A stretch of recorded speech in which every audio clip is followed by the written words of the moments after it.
Hello again, my friends. Today we're going to be reading a story called How Can We Reduce Household Waste? It's an informational text, so you'll notice that the story will give you facts and examples about the topic of reducing household waste, recycling, and reusing products. It's also an argumentative text, so the author is going to make a claim about this topic, and then they're going to do their best to support it with facts and details to try to convince you, the reader, to agree with their argument. Let's get started. All right, how can we reduce household waste? By Mary Kay Pratt. Household waste. Household waste includes all the trash created by the things we throw away, and we throw away many things. In the United States, the average person throws away about 4.5 pounds of stuff every day. Only 1.5 or 1.5 pounds of that gets recycled or composted. The remaining 3 pounds is household waste. What happens when you add up all the household waste Americans create? It comes out to about 164 million tons each year. But this is only an estimate from the U.S. government. No one knows the exact amount of household waste Americans create.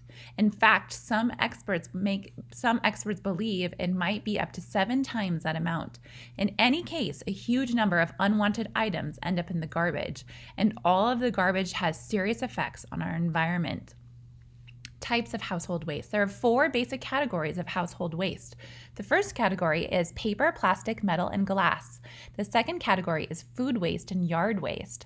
Cleaning products make up the third category. The fourth category is e-waste or electronic waste. This includes items such as old cell phones and TVs. Each of these types of waste has different effects on our planet. The good news is that we can fight the effects of every type of household waste. When we recycle and reuse waste, we keep these materials out of landfills. This helps keep the land, air, and water clean. It also improves our health. Let's explore each type of waste and find out what we can do to reduce its effects. Paper, plastic, metal, and glass. Paper makes up more than 1/4 of the materials Americans throw away. Paper trash includes things such as notebooks and magazines. It also includes the cardboard and paper packages on things we buy. Another quarter of waste comes from plastic, metal, and glass. This includes items such as plastic bags and old toys. It also includes glass jars and metal cans. Soda cans are usually made of a metal called aluminum. Food, such as beans and soup, usually come in cans made of steel. Effects of pollution from paper, plastic, metal, and glass. When products are thrown away, they often end up in landfills. These are places where trash is buried in the ground. Other trash items are burned in incinerators. Landfills and incinerators cause problems for our planet. For instance, when paper rots in landfills or burns in incinerators, it sends out greenhouse gases. These gases trap heat in Earth's atmosphere. Greenhouse gases are important because they make our planet warm enough for life, but too much greenhouse gas leads to higher temperatures. Things made of plastic take a long time to decompose or break into smaller bits, so these products stay as they are for hundreds of years and take up space in landfills. They often leach or leak dangerous chemicals into the environment. When plastic is burned in incinerators, it releases chemicals into the air. One of these chemicals are harmful to people and planets. Sometimes trash does not even make it into landfills or incinerators. Many household items end up as litter in parks, forests, rivers, lakes, and oceans. The litter problem is so big, and vast sections of the ocean are covered with bits of plastic. All that litter puts toxic chemicals into the land, water, and air. This can make plants and animals, including humans, very sick. Animals can also get trapped in plastic and starve. Sometimes animals eat small pieces of trash because they think it is food. These animals often get sick and die as a result. So what can we do?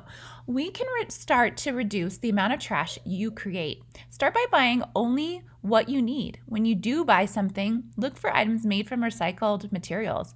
Also look for products that have little or no packaging. One good choice is buying whole fruits and vegetables instead of those in bags or boxes. When shopping, bring reusable bags instead of using disposable plastic bags. When you're ready to get rid of something, look for ways to reuse it. For example, an old shoebox can become a storage bin. If you do not want an item that is in good condition, give it to someone else. If no one wants it, try to recycle it. If you have to throw it out, dispose of it properly so it does not become litter. People are also finding ways to make better use of all of our trash. For example, some clothing is made from recycled plastic bottles. Scientists are also studying whether a certain fungus can eat a common type of plastic. That would help cut back on all the plastic and trash that fills up the landfills. Food waste and yard waste. Food and plant materials make up another quarter of the trash in the United States. Food waste is all the food people throw out. It includes meal scraps and food that went bad before it could be eaten. Plant waste usually comes from the yard, includes grass clippings, leaves, and branches. The effects of food waste and yard waste pollution. In the United States, farmers produce more than 590 billion pounds of food every year, but Americans waste between 1/4 and 1/2 of that food. Farmers sometimes let fruit and vegetables rot in fields. They often do this when the food is not an ideal shape or color because this makes it harder to sell. Stores throw away a lot of food too. They want customers to have plenty of choices, so they stock more food than they plan to sell. They also get rid of many foods that do not look perfect. People waste a lot of food at home as well. Families often fail to use their food before it goes bad, and many people buy more food than they can end up using. When food and yard waste end up in landfills, it rots. This creates methane, a powerful greenhouse gas. Some solutions to food waste and yard waste pollution. How can you help? Take only the food that you plan to eat and try not to be too picky. For instance, cut a bruise off an apple and eat the rest instead of throwing away the whole apple. Governments are getting involved too. The city of Seattle, Washington passed a law in 2015. It requires people to recycle food waste. The city fines people who do not follow the law. People can generate less yard waste by keeping leaves and grass clippings on the lawn. These materials provide natural nutrition to the landscape. People can shred leaves and grass clippings to make mulch. Mulch is a layer of material that is spread over the ground. It keeps the soil healthier. You can also turn food and yard waste into dirt. This process is called composting. Some people use special bins for their food scraps and yard waste. Other people simply make a pile out in the open. Over time, these materials will naturally decay and turn into dirt. Then you can use the dirt to plant a garden. E-waste. People have more electronic devices than ever before. Many homes have TVs, video game systems, and cell phones. These devices make up a growing part of our trash, and just like other kinds of trash, these devices can cause a lot of harm when they are thrown away. The effects of e-waste pollution. Electronic waste, or e-waste, contains many toxic materials, but less than 15% of e-waste is recycled. That means most e-waste ends up in landfills or incinerators. When e-waste is buried or burned, the toxic material can be released into the land, water, and air. E-waste contains a high amount of lead. If e-waste is not disposed of properly, lead can leach into people's water supplies. When people drink the water, it can damage their kidneys. It can also damage their blood and their nervous system. You can reduce harmful e-waste. First, do not get rid of electronics that still work. Second, when you do get rid of electronics, look for recycling programs at local stores and government offices. These programs should guarantee that e-waste will be handled responsibly. If your favorite electronics company does not have a recycling program, ask the company to start one. Reduce, reuse, recycle. You can help stop household waste pollution by following the 3 R's: reduce, reuse, recycle. These R's are listed in order of importance. That means the most important step is reduce. The less we buy, the less trash we produce. So next time you are at the store, think about what you really need. If you can live without something, consider leaving it on the shelf. The second most important step is to reuse.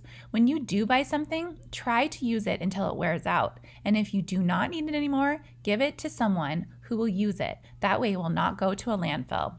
The third most important step is to recycle. When it's time to get rid of something, make every effort to recycle it rather than throwing it in the trash. In most areas, waste disposal companies provide separate recycling bins, so people can easily recycle paper, glass, and some kind of plastic and metal.